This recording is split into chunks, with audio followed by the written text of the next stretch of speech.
안녕하십니까? 하나원 문학관 TV를 진행하는 손흥섭 시인입니다. 시청자와 문인 여러분, 오늘도 함께해 주셔서 감사합니다. 여러분, 제가 제공하는 방송을 보시고 조금이라도 도움이 되셨으면 좋겠습니다. 도움이 되셨다면 주변의 지인에게도 추천해 주시기 바랍니다. 하나원 시인을 널리 알리는 것은 진행자의 사명이며 큰 보람입니다. 오늘 소개할 자서전은 나의 슬픈 반생기 챕터 108 인간 대레세의 나고자를 구하라를 소개하도록 하겠습니다. 인간 대레세의 나고자를 구하라는 1962년 7월 30일 사판으로 발행된 나의 슬픈 반생기 256페이지에 수록된 글을 근거로 방송하게 됨을 알려드립니다. 챕터 108 인간 대열에서의 나고자를 구하라. 돈이 없으면 자연히 요양소에서 살 수가 없게 된다. 나는 비로소 도시의 거리에 걸식하는 거지 문둥이들이 왜 깡통을 쥐고 집집의 문전을 헤매면서 걸식하는 까닭을 알게 되었다. 듣는 바에 의하면 경상도의 각 군마다 나환자 집단부락이 있고 이 수효가 18개소 내지 19개소가 있는데 부산 상해원을 제외하고는 한 군데도 식량 배급을 받고 있는 데가 없다고 한다. 당국의 보조도 한 푼 없다는 것을 들었다. 이 18국에서의 환자 1,200~300명이 모두 거지 문둥이라는 것을 듣고 놀라지 않을 수 없었다. 이런 실태는 단지 경상남도에서만 하는 것이 아니고 나환자가 밀집하고 있는 경상북도, 전라남북도에도 똑같은 실정이라고 한다. 죽지 못해 억지로 사는 지경이라 한다. 미 군정은 이와 같이 기아 상태에 놓여있는 불구 폐질 환자에 대해서는 아무런 대책을 세우고 있지 않고 있다. 불구 폐질 환자에게 사회 보장이 되어 있지 않을 때 불구 폐질 환자는 도대체 어떻게 살아야 하나? 비참에 신음하는 것은 말할 것도 없거니와 그 사회마저라도 암담한 사회가 되는 것이다. 또 이 세상은 혼자만 잘 살 수 없는 것이다. 그러면 인간이 살 수 있다는 조건이라는 것은 한 사람의 인간이 인간 대열에 끼어 활동하는 데에서 비로소 생활을 보장할 수 있는 것인데 이 땅에서는 나환자를 문둥이라고 모욕적인 천칭으로서 인간 대열에서 추방해 놓고 가진 학대를 자행하고 있으면서 이네들 문둥이의 생명과 생활에 대한 사회보장이 되어 있지 않다. 나환자의 생명과 생활이 보장되어 있지 않는 현 사회 실태에서 정부는 응당 이네들 나환자들의 생명과 생활을 보장해야 할 책임이 있고 나환자는 당당히 인권보장과 생활보장을 요구할 권리가 있다. 만약 이러한 사회정책이 도덕적으로나 법적으로 실천이 되어 있지 않다면 나환자는 집단적으로 단결이 되어 군화운동의 자발적인 투쟁을 전개해야 할 것이다. 불연이면 적자 생존이란 미명 아래 나환자는 사회 도태를 당하고 죽어져야 마땅할 것이 아닌가. 정말로 절규한다. 불구 폐질에 의하여 생활 능력이 없는 사람은 법률로서 국가의 보호를 받아야 한다고. 바다는 한결같이 푸르고 숲은 소리도 없이 옛날같이 정적한다. 나의 이러한 정경 속에서 이 나라의 나환자의 운명을 여러 각도로 숙고할 때 캄캄한 암담에 지척의 땅도 연옥같이 못 살 것만 같다. 다시 바다 쪽으로 걷는다. 강원도 해금강에 어느 해각을 연상시키는 돌출한 산에 올라서니 파도는 나를 삼켜버릴 것 같이 사납게 포효한다. 시야 멀리 수평선상에 대마도가 보인다. 발 아래에는 두 서너 척의 목선이 산 같은 높은 파도에 희롱거리고 있으나 왕양한 바다를 두렵지 않게 저어간다. 안내하는 공안부원이 저 배는 환자들이 먹고 살기 위하여 저렇게 목숨을 내걸고 병든 몸으로써 고기잡이를 하러 나가는 것입니다 하고 설명을 한다. 나는 이 말을 듣고 정말로 이 사회는 나 환자에게 너무나 잔혹한 희생을 요구하는 것 같이 느껴진다. 환자 자치회 간부들은 나를 입원시켜 주겠다고 하며 간곡한 말로써 같이 살자고 한다. 나는 그네들께 다시 월남하여 입원하겠다고 말하고 상해원을 떠났다. 옛 친구들과 이별하는 애석한 마음으로 이네들과 헤어졌다. 나에게 다이아송을 주던 여인, 아침에 핀 꽃같이 맑고 영롱한 그 여인에게도 이별의 인사. 윤이 반짝이는 맑은 눈으로 나의 눈을 쳐다보고 그는 무엇을 말하고 있는 것 같이 보인다 라고 챕터 108을 기록하고 있습니다. 시청하시면서 혹 이해가지 않는 문장이 있었나요? 아니면 어려운 단어가 있었나요? 조금 더 깊이 있게 살펴보도록 하겠습니다. 첫 번째 단원을 보도록 하겠습니다. 돈이 없으면 자연히 요양소에서 살 수가 없게 된다.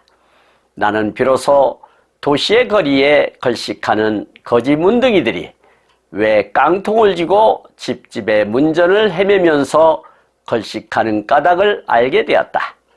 듣는 바에 의하면 경상도의 각 군마다 나환자 집단 부락이 있고 이 수요가 18개소 내지 19개소가 있는데 부산 상해원을 제외하고는 한 군데도 식량 배급을 받고 있는 데가 없다고 한다. 당국의 보조도 한 푼 없다는 것을 들었다. 이 18구개소의 환자 1,200~300명이 모두 거지 문둥이라는 것을 듣고 놀라지 않을 수 없었다. 이런 실태는 단지 경상남도에만 한한 것이 아니고 나 환자가 밀집하고 있는 경상북도, 전라남북도에도 똑같은 실정이라고 한다. 죽지 못해 억지로 사는 지경이라 한다라고 챕터 108을 열고 있는데요. 경상남도에는 18구개소의 나환자 부락이 있는데 총 수용 인원은 1,200~300명에 이른다고 하네요. 그런데 상해원만 정부에서 식량 배급을 할 뿐 다른 곳은 배급이 없어 길거리로 나가 문전 걸식할 수밖에 없다는 사실을 알게 되었다고 합니다. 해방 후 아직 국가의 면모도 제대로 갖추지 못했으니 위정자들의 입속만 채우려는데 혈안이 되었지 사회에서 소외된 불효에게 눈길을 줄 리가 만무였겠죠. 이렇게 세계 경제대국이 되었음에도 헤게모니를 서로 잡겠다는 당파 싸움에 혈안이 되고 있는데 뻔한 실정이 눈앞에 선하지 않습니까? 경상남도뿐만 아니라 다른 도들도 그런 실정이라고 하니 해도 너무했다는 비판을 받아 마땅하겠습니다. 여기서 걸식이라고 하는 것은 음식 따위를 남에게 구걸하다라는 뜻이 되겠고요. 식량 배급이라고 하는 것은 주식으로 먹을 수 있는 곡식이나 감자, 고구마 따위를 무상으로 나누어 주는 것을 뜻한다 할 수 있겠습니다. 실태라고 하는 것은 있는 그대로의 상태나 모양을 뜻한다 할 수 있겠고, 밀집이라고 하는 것은 빈틈없이 빽빽하게 모임을 뜻하는 말이 되겠습니다. 그리고 억지로라고 하는 것은 내키지 않아 무리한 정도로라는 뜻이 되겠고요. 지경이라고 하는 것은 어떠한 처지나 형편을 뜻한다 할 수 있겠습니다. 다음 단원을 보도록 하겠습니다. 미군정은 이와 같이 기아 상태에 놓여 있는 불구 폐질 환자에 대해서는 아무런 대책을 세우고 있지 않고 있다. 불구폐질 환자에게 사회 보장이 되어 있지 않을 때 불구폐질 환자는 도대체 어떻게 살아야 하나? 비참해 신음하는 것은 말할 것도 없거니와 그 사회마저라도 암담한 사회가 되는 것이다. 또 이 세상은 혼자만 잘 살 수 없는 것이다. 그러면 인간이 살 수 있다는 조건이라는 것은 한 사람의 인간이 인간 대열에 끼어 활동하는 데에서 비로소 생활을 보장할 수 있는 것인데, 이 땅에서는 나 환자를 문둥이라고 모욕적인 천칭으로서 인간 대열에서 추방해 놓고 가진 학대를 자행하고 있으면서 이네들 문둥이의 생명과 생활에 대한 사회 보장이 되어 있지 않다. 나 환자의 생명과 생활이 보장되어 있지 않는 현 사회 실태에서 정부는 응당 이네들 나 환자들의 생명과 생활을 보장하여야 할 책임이 있고, 나 환자는 당당히 인권 보장과 생활 보장을 요구할 권리가 있다라고 기록하고 있는데요. 이 대목을 보면 하운이 문둥이라서 그렇다고 볼 수도 있지만 그 이상의 큰 그릇이라는 생각을 갖게 합니다. 당신은 미군정이 정부격인데 기아 상태에 놓여 있는 불구폐질 환자에 대한 아무런 대책이 수립되어 있지 않다는 것이지요. 사람이란 이웃과 더불어 사는 존재인데 문둥이라는 이유로 모욕적인 표현으로 함부로 대할 뿐 아니라 삶의 기본적인 여건도 마련해 주지 않고 능력껏 구걸하여 연명하라는 방치된 상황에 대하여 신랄한 비평을 하고 있는 것이지요. 하운은 나 환자에 대하여 인권 보장과 생활 보장을 강력하게 요구하고 있는 것입니다. 지도자적 안목과 자질을 갖추고 있다는 것을 엿볼 수 있는 대목입니다. 여기서 기아 상태라고 하는 것은 먹을 것이 없어 굶고 주림에 처해 있는 형편이나 모양을 뜻한다 할 수 있겠습니다.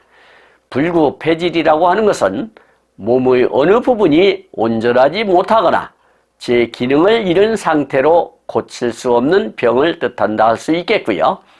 비참이라고 하는 것은 더할 수 없이 슬프고 끔찍함을 이르는 말이 되겠습니다. 신음이라고 하는 것은 병이나 고통으로 앓는 소리를 내물 뜻하는 말이 되겠고요. 암담한 했는데 희망이 없고 막막한 이런 뜻이 되겠습니다. 그리고 천칭이라고 하는 것은 천하게 일컬음을 뜻하는 말이 되겠고요.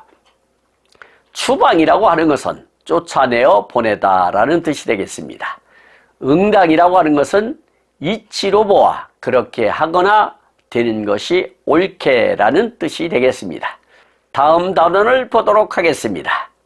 만약 이러한 사회정책이 도덕적으로나 법적으로 실천이 되어 있지 않다면 나 환자는 집단적으로 단결이 되어 구라운동의 자발적인 투쟁을 전개하여야 할 것이다.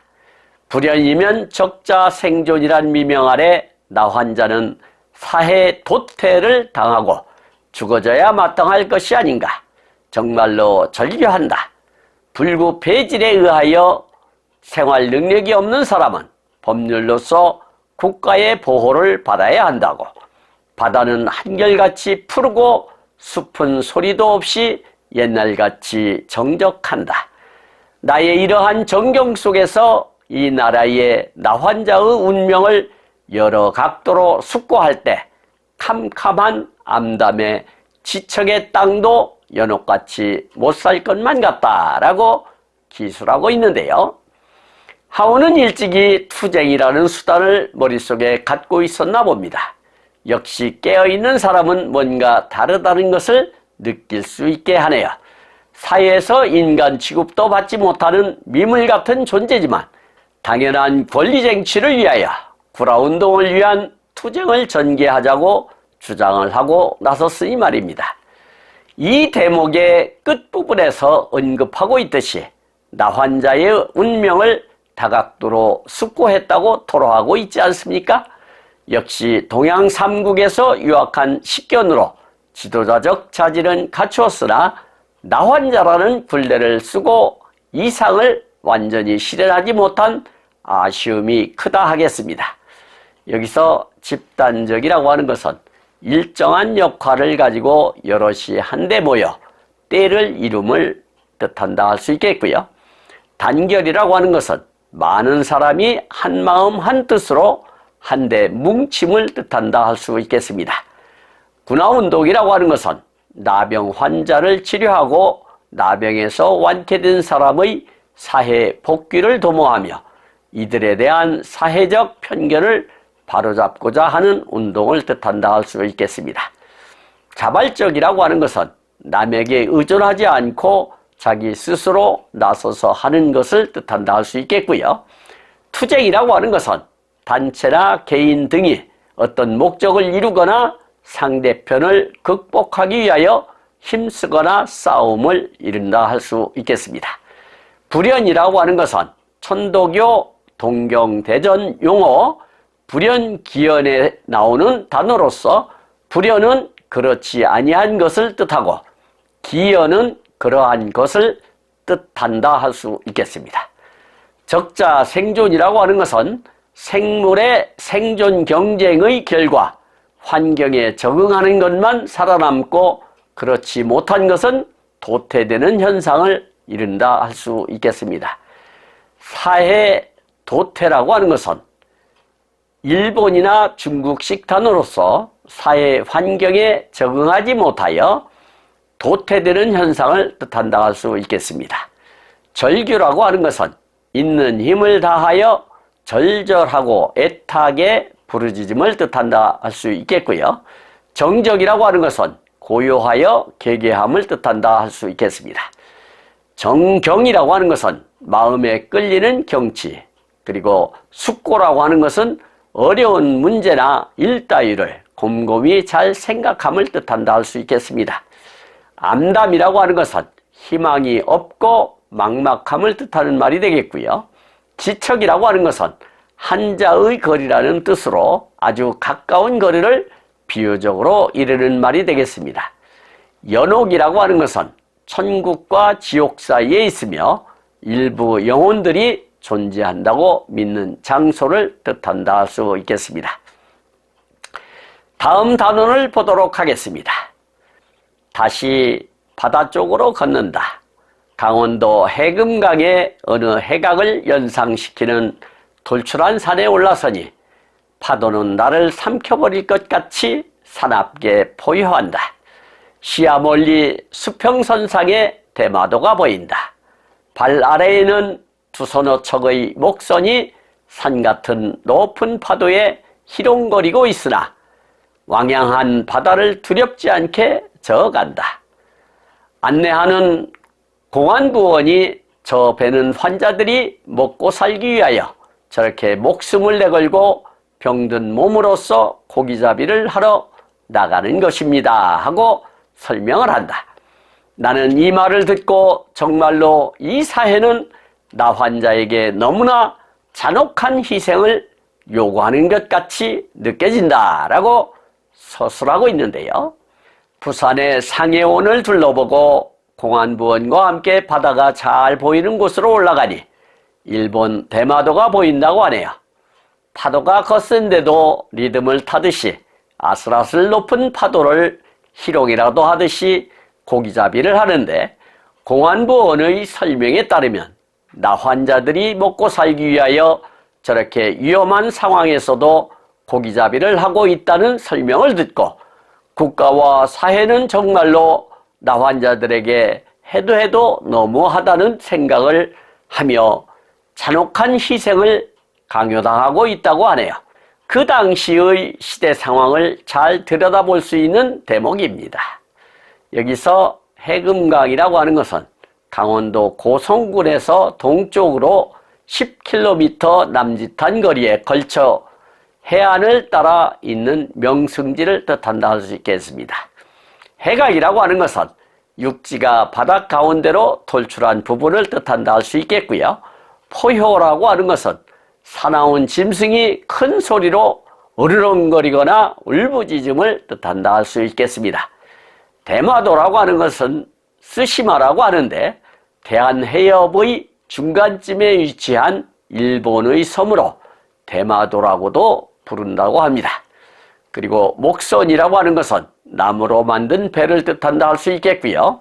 희롱거리고라고 했는데 희롱거리고는 사전에 없는 단어로 문맥으로 보아 배가 파도에 따라 오르고 내리고 파도 타기 하는 현상을 뜻하는 북한 방언으로 보여집니다.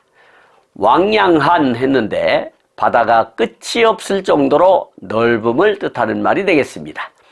공안부원이라고 하는 것은 부산 상해원 자치회의 질서유지원으로 보인다 할 수 있겠습니다. 잔혹한 했는데 잔인하고 가혹한 그런 뜻이 되겠습니다. 희생이라고 하는 것은 다른 사람이나 어떤 목적을 위해 자신이나 가진 것 등을 바치거나 포기함을 뜻하는 말이 되겠습니다. 마지막 단원을 보도록 하겠습니다. 환자 자체의 간부들은 나를 입원시켜주겠다고 하며 간곡한 말로써 같이 살자고 한다. 나는 그네들께 다시 월남하여 입원하겠다고 말하고 상해원을 떠났다. 옛 친구들과 이별하는 애석한 마음으로 이네들과 헤어졌다. 나에게 다이아송을 주던 여인, 아침에 핀 꽃같이 맑고 영롱한 그 여인에게도 이별의 인사. 윤이 반짝이는 맑은 눈으로 나의 눈을 쳐다보고 그는 무엇을 말하고 있는 것 같이 보인다 라고 챕터 108을 마감 짓고 있습니다. 하우는 부산 상해원의 자치의 간부들이 입원시켜주고 같이 살자고 제안했으나 일단 고향으로 돌아갔다가 다시 월남하여 입원하겠다고 말하고 상해원을 떠났다고 하네요. 마치 옛 친구들과 헤어지는 기분이었다고 하니 그간 속에 있는 말을 많이 나누며 교감하지 않았을까 싶네요. 하운에게 다이아송 쇠알과 상해원까지 동행했던 아리따운 여인도 반짝이는 눈빛으로 뭔가 하고 싶은 말이 있었던가 본데 끝내 직접적인 표현은 못하고 눈빛으로만 주고받았던가 봅니다. 그 눈빛에 담긴 것이란 뻔한 것이 아니겠어요? 아직 젊은 남녀이기에 얼마든지 그럴 수 있겠지요. 여기서 입원이라고 하는 것은 유치원이나 동물원 등 원이라는 이름이 붙은 곳으로 들어감을 뜻하는데 여기서는 부산 상해원에 들어감을 뜻한다 할 수 있겠습니다. 간곡한 했는데 간절하고 정성스러운 그런 뜻이 되겠고요. 애석한은 사랑하고 아깝게 여기다 라는 뜻이 되겠습니다. 다이아송은 미국에서 개발한 나병약을 뜻한다 할 수 있겠고요. 영롱한 했는데 광채가 찬란하고 맑다 라는 뜻이 되겠습니다. 윤이 했는데 물체의 표면에 나타나는 반질반질하고 매끄러운 기운을 뜻한다 할 수 있겠습니다. 지금까지 함께 하신 시청자와 문인 여러분 감사합니다. 제가 하나훈 문학관 TV를 방송하는 이유는 고난과 역경을 딛고 문학의 꽃을 피우신 하나훈 시인을 널리 알리기 위해서입니다. 여러분의 주변이나 하나훈 시인에 관심 있으신 분께서는 인터넷 포털 다음의 카페에서 하나훈 문학관을 검색하여 가입하시면 고 하나훈 시인에 대한 다양한 자료를 접할 수 있으며 많은 시인과 문학 활동을 함께 할 수 있습니다. 그리고 유튜브에서 하나훈 문학관 TV를 검색하시면 하나훈 시인의 진면목을 발견하실 수 있습니다. 다음 제301화는 하나훈 시인의 자서전 나의 슬픈 반생기 챕터 109 약을 구한 후 다시 북행열차에를 소개하도록 하겠습니다. 그리고 광고 말씀드리겠습니다. 하나훈 문학관에서는 화면의 사진과 같이 문인의 등용문인 제호 파랑새라는 문학지를 6월 20일경과 12월 20일경 두 차례 발간하고 있습니다. 화면의 안내와 같이 2025년 전반기에 발행하는 파랑새 제11집의 기고하여 주시기 바랍니다. 더욱더 알찬 내용으로 찾아뵙겠습니다. 감사합니다. 진행의 손흥섭이었습니다.